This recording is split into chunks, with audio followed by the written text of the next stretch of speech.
Hi. Well, hello. I'm Tim Bowman. I'm from Wayne State University. I used to be in Finland working with Kim and Freshta, and this is kind of research that we started in Finland that I've taken with me to Wayne State.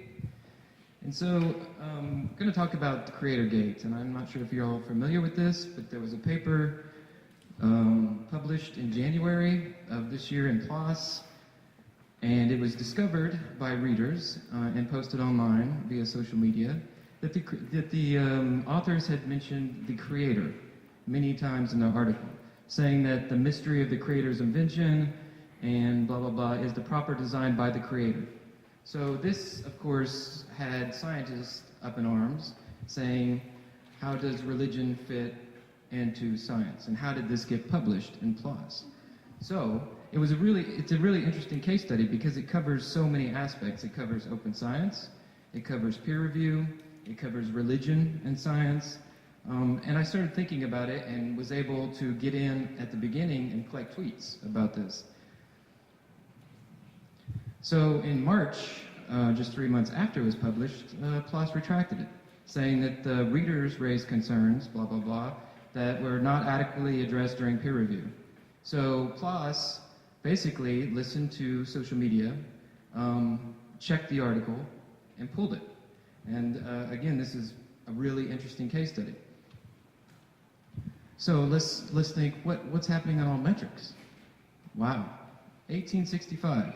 This is in the top 5% of all research output, 99th percentile, high attention score compared to outputs of the same age and source. So what does this tell us about Altmetrics? What is the societal impact of this paper? This really got me thinking because I research Altmetrics and we're often talking about impact and the scores and Altmetrics and such, but what kind of impact is this paper having? So I don't know if this research is in progress, so I don't know if I'm actually answering that question, but that's what kind of led me to be able to think about this. So what I did was I used the Twitter Stream API. I searched for the hashtags CreatorGate, PLOS1, and Hand of God. I created a PHP script and stored all the information in a MySQL database. The authors manually cleaned the tweets, so of course there are going to be other tweets about PLOS1, Hand of God. It might reference the soccer play or football, if you say. But we cleaned the tweets, and we found that the tweets we are working with all deal with this paper. We created a code book. We did an inductive thematic approach, and using previous research that I and other colleagues have done to look at both the profiles and the tweets to code them. And we did a random sample of 600 tweets and 600 profiles of the people who are making the tweets about this. So for tweet coding, we found that we coded into humor, expresses some opinion, was a religious aspect, academic publishing aspect, were they talking about retraction, peer review, was it a translation language issue because the authors were not native English speakers, so they had come out and said, you know, this was a translation issue. We didn't mean God per se. We were just trying to talk about design of nature, etc. Or was it of talking about the scientific community in general? So this is the breakdown that I've found so far of the tweets, the 600 tweets. And then, of course, when we do research on Twitter, we look at URLs, hashtags, and mentions because those are what I call affordances of tweets. And you see that the URLs, the final domain of links found in these tweets, of course, most of them point back to PLOS, but this was not just pointing back to this specific article. It was pointing back to other articles within PLOS that have been retracted. So people were giving other case studies or examples of this happening. Some pointed back to Twitter, and then others pointed to news sources and blogs. As far as hashtags, you throw out the top 3, because that's what I searched for, of course, Hand of God, CreatorGate, and PLOS1. You see that people are talking about science, peer review, and then you see intelligent design, which is the whole God-religion aspect, arsenic life, fMRI. These are examples of other papers that have been retracted or have been found to be inappropriate or have wrong data.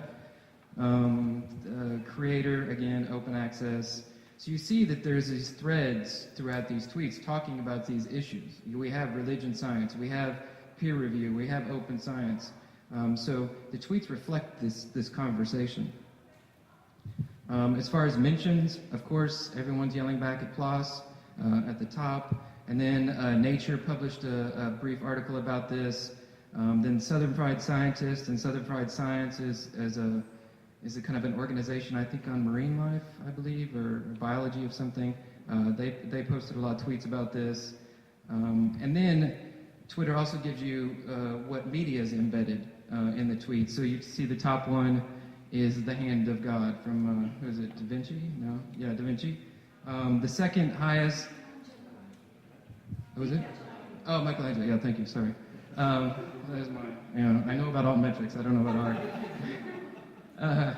The second one is a statement that someone said, this paper should not have been retracted, and this highlights the worst aspects of science Twitter, which is very interesting. So if someone's arguing that just because it's blown up on Twitter doesn't mean PLOS should have retracted it. And then the third, which is too small for you to see, it's basically the explanation by the authors, saying, we don't speak English, is not our native language, we meant nature, not God, etc. So these are the three highest media that have been shared. And so when we did the profile coding, we found that females, of the ones we could identify, of the 600, we identified 526. We found that females were tweeting much more than males about this. And we found that we organized them by employment sector. So if they mentioned where they were employed, we find that, of course, academics are top. Unknown is way up there, but we also see that people who are associated with the government are tweeting about this, corporate, freelance, and a small amount of publisher, which is interesting. I thought publisher would be higher. And then if they were an academic, we went farther and tried to code them and decide what discipline or what sector they were in. And you can see that science with a capital S, which is the hard sciences, are the top, mathematics, and then health, medical, and social sciences toward the bottom. No business, and very, very little arts and humanities. So the next step, of course, I want to compare this data and what I'm learning about this against other highly alted papers, as Freshta would say, altmetric papers. I want to compare the results for profile coding against previous findings, some of the research I've done. And then I want to make sure the code book is very solid and try and use crowdsourcing. So put it on Turk and see, I had pretty good results with Cohen's Kappa. For many of these, except for the academic sector. So hopefully maybe simplify that, maybe just natural sciences and social sciences, just to get some sort of profile coding for that aspect and put it on Turk and see what happens. And then, of course, understand how these types of papers affect our understanding of altmetric events is the number one thing that I'm very interested in. So that's it. Your suggestions.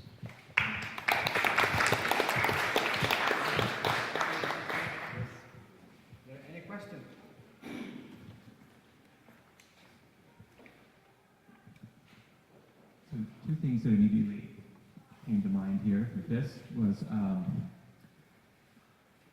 for the coding of tweets, you should probably consider heading a category for meta commentary about Twitter or people on Twitter. Talking about Twitter? Yeah, because a lot of people are not so much saying that this means anything about the scientific community. They're just saying, oh, Twitter, it's always ginning up mobs. I was part of the conversation. I know that was going on to a great degree. And anytime something's discussed on Twitter, people were discussing people on Twitter about it. And so that'd be a good meta category to have. And the other thing that you might want to consider, I'm sure you already have, but looking at the Fukushima disaster, where the things have spiked in other little places where there have been notable spikes, and seeing how those populations differ and what the sentiments like or different, and is there something that draws more academics to comment versus the public? Right. Yeah, that's a great idea. Yeah, thank you. Yeah, I did perform a sentiment analysis on this, but it was like negative 0.04. So it basically didn't show anything. Anybody else?